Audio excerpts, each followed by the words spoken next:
L'obsolescence, le passage obligé de toute chose matérielle en ce monde. L'ironie du sort veut toutefois que l'humain accélère consciemment ce phénomène pour profiter de sa viabilité économique. Et c'est en précipitant l'obsolescence de ces objets que l'humain rend son propre environnement de plus en plus obsolète à sa survie. Mais qu'est-ce que l'obsolescence?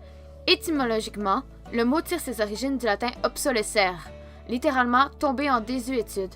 De plus, le Larousse français décrit le phénomène de l'obsolescence comme la dépréciation d'un matériel ou d'un équipement avant son usure matérielle.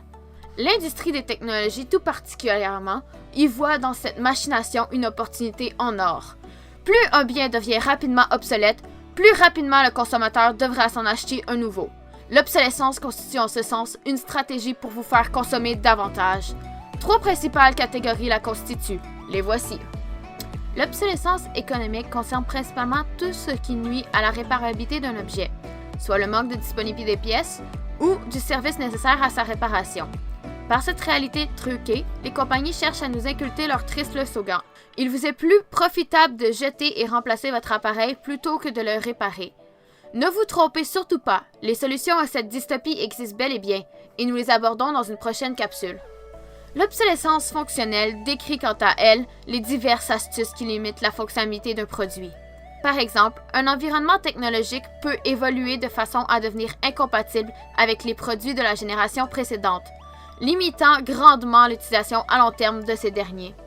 Autrement, un fabricant s'en remet parfois à l'obsolescence programmée, c'est-à-dire un défaut de conception intentionnel visant à réduire la durée de vie de son produit.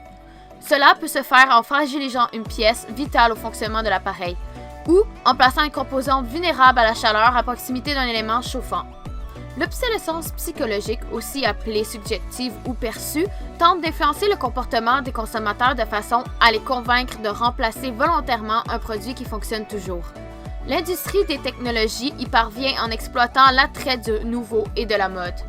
En effet, le nombre de modèles commercialisés s'accroît continuellement, car à chaque nouvelle version de cellulaire, par exemple, qu'importe si ces améliorations s'avèrent significatives ou non, des clients répondent systématiquement à l'appel pour se la procurer. Cela explique que souvent, bien plus d'efforts sont investis dans l'innovation du design et dans la campagne de publicité plutôt que dans la performance d'un produit. Visiblement, toutes ces formes sophistiquées de marketing portent fruit. On observe en effet que la durée moyenne d'utilisation d'un téléphone portable ne dépasse pas 2 ans. De plus, près de 88% d'entre eux sont jetés alors qu'ils fonctionnent toujours. Comment en sommes-nous arrivés là? À être autant portés au gaspillage et à la surconsommation? Notre prochaine capsule propose un recul historique capable, du moins à cet égard, d'apporter quelques réponses.